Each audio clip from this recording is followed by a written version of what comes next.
Chailly et Émeric Caron qui est pour la première fois avec nous, avec Jérôme Béglé. Bon, on était sur les bouchers qui sont agressés par les véganes. Et moi, je comprends pour Jean-François Guillard qui est avec nous ce matin. Et la question qu'on vous a posée, est-ce que vous comprenez les véganes? Approuver leurs agressions. Les véganes, non, est-ce que vous comprenez les véganes qui agressent et attaquent des boucheries. Qui attaquent des boucheries? Alors, moi je regrette évidemment ces actes, parce que tout acte de violence est le constat d'un échec. On doit être capable de dialoguer sans en arriver à ces extrémités. Après, j'essaye de comprendre, une fois de plus, j'essaie de comprendre. Et puis en plus, il faut savoir que le mouvement antispéciste et vegan est en principe, par définition, non violent. Voilà, ça c'est une règle de base. Après, qu'est-ce qui peut amener des militants si tenter que ce soit vraiment des militants antispécistes? Ça aussi, je voudrais qu'on soit assez prudent là-dessus, parce que personne n'a été interpellé, les gens n'ont pas été identifiés. Donc, on a vu par le passé des manipulations de temps en temps. Je ne dis pas que c'est le cas. Je dis simplement qu'une règle journalistique de base m'oblige à faire preuve d'un petit peu de prudence. Bref, imaginons que ce soit donc vraiment des militants antispécistes. Qu'est-ce qui peut les amener à commettre ce genre d'acte? Je pense que là, l'État doit se poser des questions. C'est le déni de démocratie. C'est le constat que malheureusement, les voies démocratiques classiques sont inefficaces et que c'est un peu des actes de désespoir. Le gouvernement Macron avait promis de faire un certain nombre de choses pour la condition animale et qui auraient dû être inscrites dans la loi agriculture et alimentation qui est passée en examen à l'Assemblée nationale et maintenant devant le Sénat. Et notamment les caméras dans les abattoirs, la suppression des cages pour les poules pondeuses. Ils n'ont absolument rien fait. Et pourtant, ça aurait été des mesures de base souhaitées par tous les Français. D'accord. Je suis d'accord avec vous, mais ça ne sera jamais assez finalement pour vous. C'est pas jamais assez, c'est du minimum. Honnêtement, le spectacle était, il a raison, le spectacle était effroyable. C'était des mesures minimales. On n'est pas là en train de parler d'abolition de la viande, on n'est pas en train de parler de tout ça, on est en train de parler d'amélioration très légère du bien-être animal. Il se trouve que le gouvernement a complètement balayé tout ça d'un revers de la main comme cela. Et du coup, parce qu'il n'a pas le temps, parce que c'est la première année du quinquennat. Parce qu'il y a la pression des lobbies qui ne veulent surtout pas. C'est plus cher. Tu sors un produit qui est plus cher. Ah non, mais c'est important que vous l'expliquiez. Et du coup, donc ils ont reculé, ils vont pas le faire. Quand on voit tout le travail fait par des associations absolument formidables comme L214 et qu'on voit que ça n'aboutit à absolument aucune conclusion politique, et bien il y a des militants qui à un moment se disent mais comment faire pour s'y entendre? Et d'ailleurs ils n'ont pas tort, puisque qu'est-ce qu'on fait ce matin? On en parle. Jean-François Guillard. Jean-François Guillard, et je rappelle que vous êtes président de la Confédération française de la boucherie, charcuterie, traiteur. Ouais. Alors, M. Caron, il s'exprime très bien, mais je ne suis pas d'accord avec lui. Quand il dit, je m'en doutais un peu. Je ne suis pas d'accord avec vous, du moins, quand vous dites ils n'ont pas tort. Ben moi, je vous dis, si, ils ont tort. Pourquoi ils ont tort? Parce qu'ils s'attaquent à la boucherie artisanale, 18 000 artisans en France. Qu'est-ce qu'on a fait? Si ce n'est que faire notre travail. Qu'est-ce que vous faites? Vous attaquez à des commerces. Vous attaquez... Mais je vous ai dit que je le regrettais. Hein. Non, vous le regrettez, mais vous ne le condamnez pas. J'essaie de regretter ce qui pousse des militants si vous permettez, à avoir recours à ce genre de méthode. Si vous permettez, vous avez vraiment le verbe facile. Regretter, c'est pas condamner. Bon, est-ce que vous condamnez Moi, je vous demande que vous le condamniez. Parce que je le regrette. Quand je vous dis que les boucheries, un boucher, un artisan boucher, c'est toute sa vie qu'il met dans son commerce. C'est son patrimoine. C'est son patrimoine privé. Vous cassez. C'est comme si vous attaquiez à votre appartement ou à votre maison ou autre. C'est exactement la même chose. Et ça, on ne peut pas le tolérer. Et que vous ne condamniez pas cette démarche, là, je ne suis vraiment pas d'accord avec vous. Après, on peut justifier tout ce qu'on veut. Comme je vous ai dit, quand je dis, nous ne sommes pas contre... Ce n'est pas un débat pro-viande ou anti-viande. Si on a écrit au ministre, c'est parce qu'il y a une vraie dérive. Une vraie dérive de la démarche vegan, principalement dans les propos et dans les actes. Au deuxième semestre, les actions, c'était uniquement du faux sang versé, des tacs. On va bien.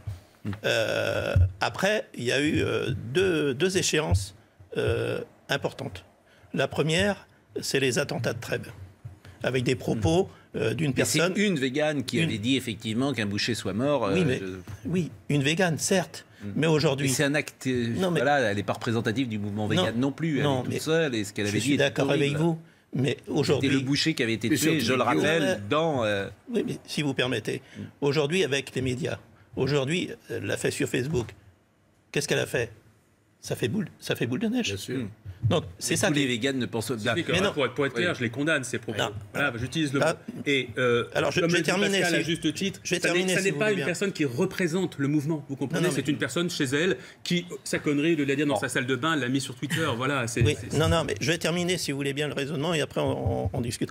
Donc, on est arrivé au mois d'avril, au mois de mars, à Trèbes. Après, on a eu une porte-parole d'une association végane qui justifiait ses... Mais non, elle justifiait de façon que casser les vitrines, c'était pas grave, c'était un acte militant. Et aujourd'hui, depuis 3 semaines, 1 mois, on voit vraiment du caillassage de vitrines. Ouais, des boucheries. 7 boucheries ont été aspergées de faux sang. Ça, c'était pendant le mois d'avril. Dans le mois de mai, une boucherie dans le Vieux-Lille a été vandalisée. Une poissonnerie à Lille a été vandalisée. Cette semaine, dans la nuit de dimanche à lundi, une boucherie de Jouy-en-Josas, dans les Yvelines, a été attaquée par un groupe d'extrémistes véganes. Des vitres ont été brisées. Des inscriptions « Stop spécisme » ont été taguées. C'est pour ça que vous êtes là. Ça, c'est facile. Je veux dire, c'est facile de s'attaquer... Pourquoi c'est fait? C'est uniquement pour faire la promotion. Pourquoi ils ne vont pas s'attaquer dans la grande distribution? Parce qu'il y a des vigiles aux entrées, ils vont se prendre une raclée. Et ça leur fera pas de mal. C'est vraiment de la violence, je suis désolé. C'est dommage que vous appeliez vous à la violence. Non. Bah si, vous venez de le faire. Une petite raclée, ça ne fera pas de mal parce que moi, quand on vient attaquer... que ça ne serait pas de mal qu'un boucher se prenne une raclée. Jamais. Quand je dis qu'il ne faut pas attaquer les bouchers. Je dis qu'il ne faut pas... Vous condamnez. Je regrette. Je ne peux pas être plus clair. Je regrette et je dis qu'il ne faut pas attaquer les bouchers. Qu'est-ce que vous justifiez? Vous justifiez les actes. Maintenant, attendez, on ne peut pas, dans un débat, être d'aussi mauvaise foi. Voilà. Mon propos est extrêmement clair. Et je tiens quand même à dire que les actes dont on parle, une petite dizaine, sont quand même extrêmement minoritaires. Heureusement, il n'y a pas eu d'agression physique aussi contre des bouchers. Heureusement. Donc, il ne faudrait pas non plus en faire trop sur ce phénomène et dire qu'il est quelque chose qu'il n'est pas. C'est-à-dire que les militants pour les droits des animaux, aujourd'hui, sont de plus en plus nombreux en France. Ce sont des centaines de milliers, des millions même. Et donc, on voit bien que là, on a des cas isolés qui ne représentent pas l'état d'esprit du mouvement antispéciste. Bon, sur ce mouvement dont vous parlez, qui est le spécisme, effectivement, Jean-Claude Dacier disait, il ironisait tout à l'heure, et le scarabée, je fais comment avec le scarabée? Bon, je citais tout à l'heure le homard. Bon, un homard, vous le mettez Ça, c'est plus luxueux comme approche. Un homard, oui, vous avez raison, ou des crevettes, vous les mettez dans l'eau bouillante. Bon, moi, je ne vais pas vous raconter ça là, ça me pose aucun problème moral. Vous, ça vous en pose un. Vous vous dites, tiens, l'animal est en train de souffrir. Mais que j'essaye de comprendre, vraiment, Aymeric. Je comprends, non, mais je sais que votre démarche est sincère. Non, mais vous dites ça. Vous dites, la crevette, elle souffre. Oui. Mais je ne vois pas pourquoi. Vous le sidérez. Je ne peux pas vous dire.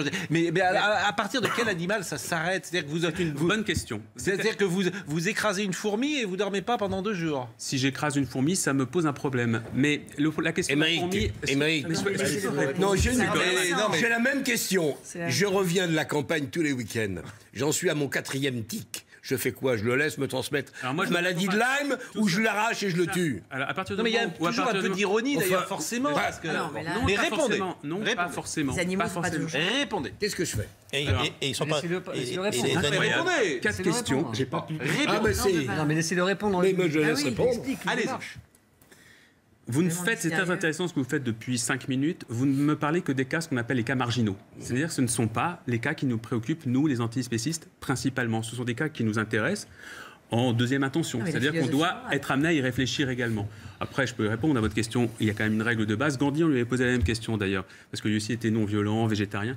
Et c'est que si on est agressé par du vivant, sensible, et bien évidemment, on a les moyens et le droit de se défendre. Bon, il se trouve que ce qui nous intéresse, nous, comme sujet principalement, c'est la manière dont nous traitons des animaux qui ne nous agressent absolument pas. C'est-à-dire ceux que nous élevons, que nous faisons naître spécialement pour envoyer à la boucherie, justement. Et en effet, ça me pose un énorme problème moral que de dire que je fais naître, en tout cas que mes congénères font naître des petits cochons, des poulets, etc., pour leur faire mener une vie absolument atroce, en tout cas pour la grande majorité d'entre eux. On pourra parler des petits élevages, etc., mais en tout cas pour la grande majorité d'entre eux. Et surtout, pour faire cesser cette vie au bout de quelques semaines, en ce qui concerne les poulets, ou quelques mois en ce qui concerne les poulets ou les veaux.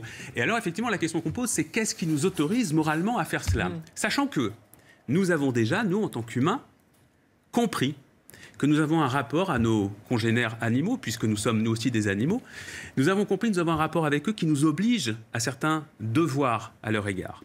Je parlais tout à l'heure des animaux de compagnie. Qu'est-ce qui s'est passé avec les animaux de compagnie que nous avons aujourd'hui, à savoir les chiens, les chats? Il pourrait y en avoir d'autres, il se trouve que ce sont ceux qu'on a choisis. Simplement, c'est qu'on a pris des animaux, on a dit ceux-là sont dignes d'intérêt. On va s'intéresser à qui ils sont, à ce qu'ils ressentent. Lorsque vous regardez votre chien ou votre chat, je ne sais pas si vous avez ce genre d'animal chez vous, vous constatez que vous pouvez converser avec. Converser d'une certaine manière, avec une conversation limitée, mais il y a des choses. Moi, avec dialogue. En Chine et en Corée, c'est pas le cas, mais bon, ça viendra peut-être un jour. Jean-Claude est en train de pointer un élément important qui est souligné par les antispécistes, qui est le fait que ce que l'on mange n'est pas naturel, mais culturel. Oui. Donc, à partir de ce moment-là, on comprend bien que nous ne sommes absolument pas obligés de manger de viande, puisque, en effet, certains peuples ont choisi de continuer à manger du chien ou du chat. Et il se trouve que l'éthologie, la biologie, la paléoanthropologie, nous ont appris des choses depuis 10, 20 ou 30 ans que nous ignorions jusqu'à présent sur des animaux que l'on prenait un peu quand même pour des choses, des êtres, on dit qu'il n'y a pas de conscience chez la crevette. Sans conscience, des êtres incapables d'éprouver de la douleur, etc. Alors, il se trouve qu'aujourd'hui, on constate que les poules, les cochons, les vaches ont un univers mental, ont des liens sociaux, ont une capacité à éprouver le plaisir, la douleur, la souffrance, etc. Ouais. Et bon. Que ces êtres-là... Non, mais vous avez répondu. Ça prend un tout petit... Non, je n'ai pas encore répondu parce que j'ai écrit 500 pages, 2 fois 500 pages là-dessus. Et simplement que ces êtres-là ont le même droit de vivre que vous et moi. Ils sont mus par le même vouloir vivre. Non, mais moi je vous dis non. Je suis pas d'accord. Le coq n'a pas le... Non, je suis pas d'accord avec vous. Pour quelle raison une vache aurait-elle plus le droit de vivre que Pascal Praud? Parce qu'elle fera jamais la chapelle Sixtine. Moins le droit de vivre. Pourquoi une vache aurait-elle moins le droit de vivre que Pascal Praud? Parce qu'elle fera jamais la chapelle Sixtine et qu'on est un peu différent. Dans ce cas-là, les hasards sans doute, mais c'est ainsi. Jean-Claude, par exemple, ici pointe un argument. Attendez, je réponds. Classique. C'est-à-dire que vous êtes en train de mettre comme critère de valorisation d'un individu l'intelligence. Vous vous rendez compte de ce que vous êtes en train de faire? C'est-à-dire que si tout à coup l'intelligence devient un critère qui nous permet d'établir le comportement à l'égard d'un individu, il y a des peuples, il y a des gouvernements qui ont essayé de faire cela. Voilà, c'est le point Goldwyn. Quand on arrive sur Hitler, c'est le point Goldwyn de la question. Il y a toujours le point Goldwyn. C'est pas un point Goldwyn, c'est une réalité. Pendant que vous parliez de ça, j'ai dit il va parler du régime nazi. Bon, Jérôme Begley. En tout cas, je trouve que c'est courageux de le dire tel que vous le dites, parce que c'est pas courageux, c'est une nécessité. Je vais vous dire pourquoi. C'est que on peut en rire. En fait, quand vous m'expliquez que le coq a le même droit moral que l'être humain. Mais il faudrait pas dit le même droit moral. Le même droit moral à vivre. Mais il faudrait pas en rire. À exister. À profiter de sa vie. Mais Jérôme Begley... Chacun a droit de suivre le régime alimentaire qu'il veut ou qu'il peut.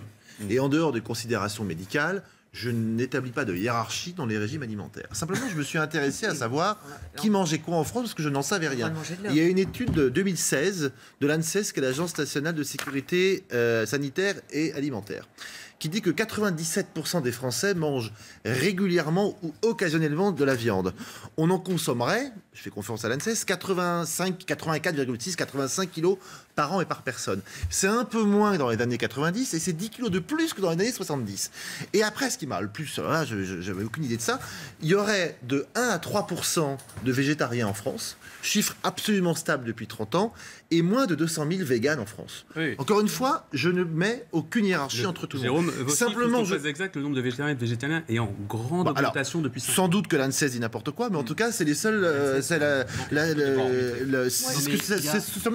que je veux expliquer, c'est que je ne vois pas pourquoi on sacraliserait un régime alimentaire, un comportement alimentaire, et qu'on jetterait l'opprobre sur les autres.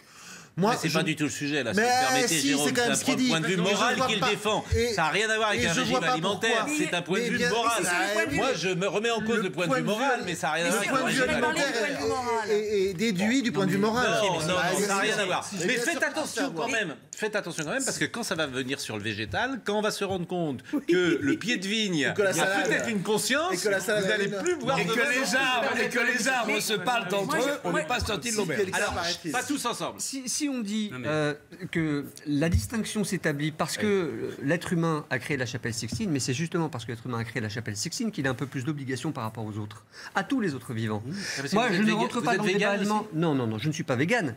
Mais je dis simplement que cette philosophie morale, qui peut être aussi une philosophie politique, elle s'entend, je l'entends. Mais elle ne se moque pas, pour une raison, pour la raison que nous sommes en train de comprendre, qu'elle est anthropocène, c'est-à-dire à l'ère où l'homme est en situation de bouleverser l'ensemble de son environnement et donc sa propre survie, la conscience de sa responsabilité par rapport à tout ce qui est vivant est très importante. Je vais vous dire, il y a une hiérarchie pour moi. Je vais vous citer un exemple très simple. Si une maison brûle et qu'il y a un homard et un homme, je sauve l'homme. Ça n'a rien à voir.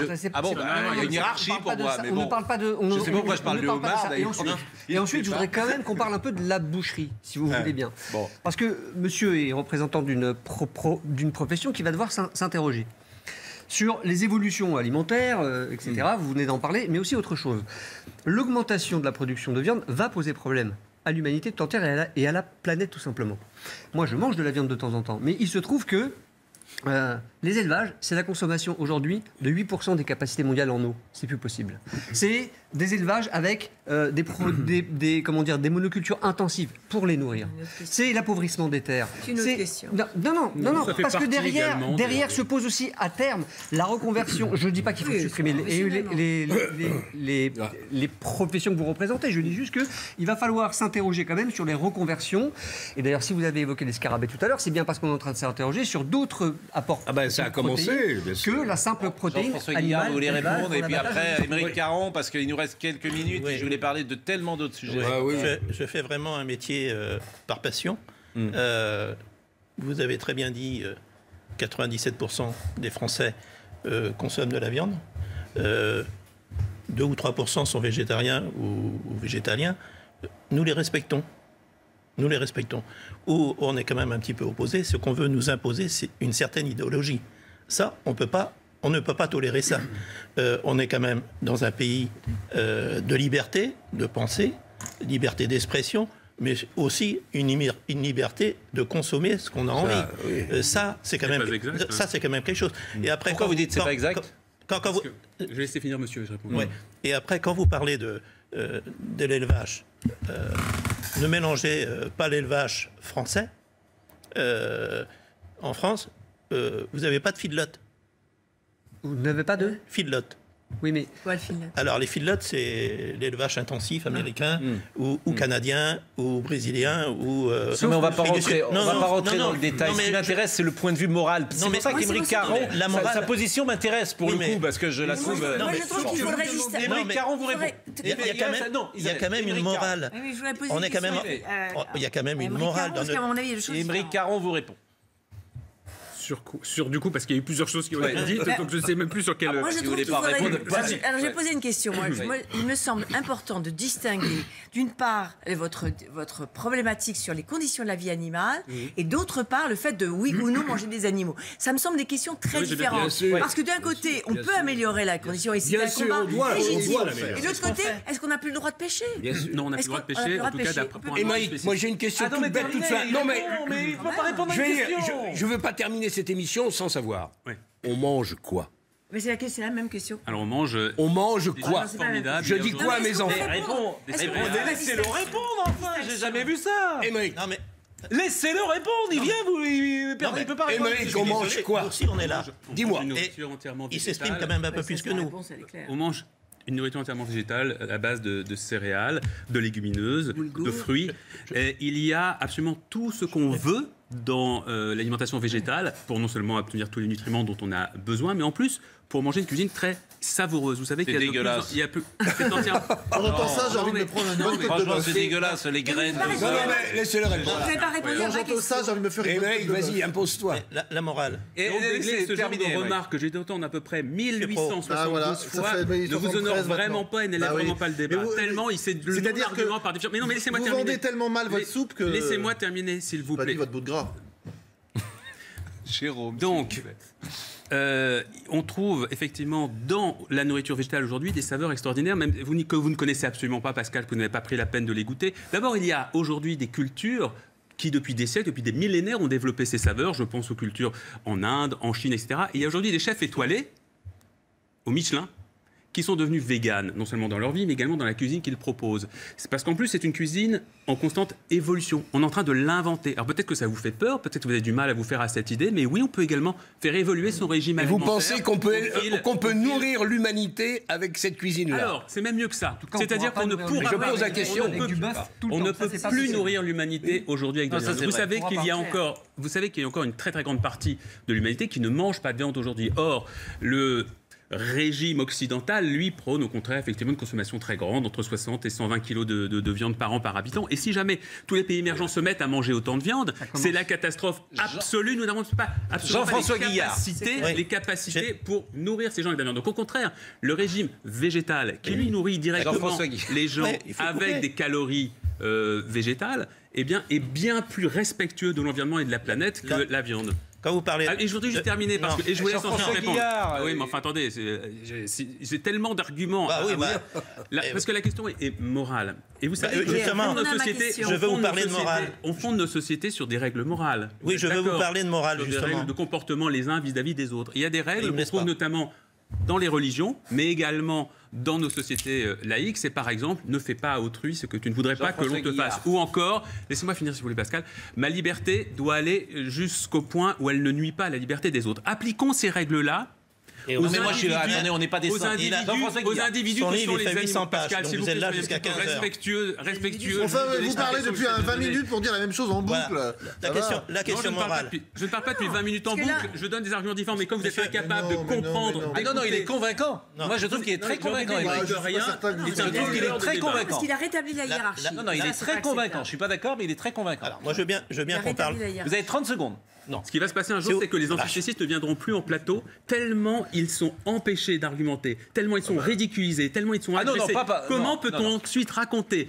Moi, les commentaires que j'ai quand je fais des débats, quand je vais dans des médias, il y a des gens qui me disent pourquoi vous allez encore sur des plateaux de télé. Quand je vois le niveau des gens qui sont en face de vous, dans leur réaction, dans leur agressivité, dans leur manière de vous ridiculiser. Émeric, pas toi, quand on a fait, on n'est pas couché, pas toi, s'il te plaît. Honnêtement, alors aucun rapport. T'as imposé un style qui était tout, sauf la bienveillance. Alors, la discussion ne me fait pas peur. C'est pas ça dont je parle. Je parle d'une moquerie non argumentée comme celle que j'entends tout à l'heure. C'est pas non argumenté. Bon, je demande à Marine Lançon 2 minutes de rab, parce que Jean-François Guillard n'a pas parlé. Autrement, c'est vrai. Je voudrais quand même pour 2 minutes. Un petit peu cette morale. Il me semble que le quinoa s'est cueilli au Pérou. Le quinoa? Oui. On est d'accord. Et l'exploitation humaine, qu'est-ce que vous en faites? L'exploitation des enfants qui cueillent le quinoa, qui cueillent les feuilles de thé. On est contre. Comment? On est contre. Et la trace écologique pour importer le quinoa du Pérou jusqu'à la France. Et la viande, c'est pareil. On se mettra pas d'accord. Merci Jean-François Guillard. Jean-François Guillard, c'est terminé. Il y a une vraie. Non, mais c'est terminé. Je soutiens votre. La boucherie, on a compris. Non, pas la boucherie. Je soutiens le fait que vous ne soyez pas. Tout le monde soutient les bouchers, à part mon voisin qui je soutiens que vous ne soyez pas agressé par des véganes. Émeric Caron, je le remercie parce que il est convaincant, parce que ce qu'il dit est intelligent, parce qu'effectivement, j'ai envie de dire, vous êtes une belle personne. Moi, j'ai pas la morale que vous avez. Moi, je mange un. Si, sans doute. Qu'est-ce que vous voulez que je dise? Vous avez un rapport au monde qui. On n'a peut-être pas les compétences de M. Caron, mais on n'est pas idiot non plus. Il y a quelque chose d'ailleurs chez vous, peut-être qui est de l'ordre de la sainteté, disons-le, si vous. Pascal, il va faire une crise cardiaque. Mais non, mais très bien. Moi, je trouve que vous avez un point de vue. Avec la même folie. Avec la même folie que les saints. Je vous le dis. Avec la même folie que les saints. Je vous le dis sans seconde. Si effectivement vous vous baladez dans la vie avec cette. Avec un mouchoir, comme les Indiens. Forcément, c'est pas le même rapport qu'ont beaucoup. Et Pascal prend l'engagement devant vous, mon cher Émeric. Non, mais non. De ne plus manger de viande pendant quoi, un mois? Non, mais la viande. Il mange de la viande tous les jours. Vous voulez que je raconte Et la viande, le week-end? La viande, c'est il invite des amis, il fait cuire 2 moutons à méchoui. Parce que des moutons que j'ai élevés avec amour, mais comme quoi les véganes ne sont pas sectaires, puisqu'on passe notre temps à discuter avec des si vous ne tuez pas les animaux, ça va pas être facile à vivre. Voilà, c'est des moutons. Au contraire, on vit bien mieux quand on tue pas les animaux. Oui, vous allez voir. Déjà qu'on a un problème avec les sangliers. Ça fait 25 ans que je suis végétarien. Est-ce que vous reviendrez dans notre émission? Elle est un peu turbulente, mais on est des. Il adore ça. Je sais pas. Allez, vous reviendrez. Elle est turbulente un peu. Merci pour cette première. C'est intéressant d'avoir tous les points de vue, je le dis sans arrêt, autour de cette table. Sur celui de Politis, formidable revue. Mais, non, mais je tiens à le dire, c'est la vérité. Mais mes valeurs actuelles est aussi formidable. Et le temps des médias. Merci à tous. Je cite simplement ceux qui... alors, il n'y a que... le végétal est vivant, car on trouve-t-il normal de les tuer, dit Stéphane Lelièvre, qui est un restaurateur de très grande qualité dans le sud de la France et que je salue. Et je veux simplement dire que Laurent Capra est à la réalisation, Nicolas Gillet était au son et Audrey Missiraka est à la vision. Pardonnez-moi, je vais me faire réprimander fortement. On déborde tous les temps, mais c'était intéressant de vous écouter. Merci. Merci.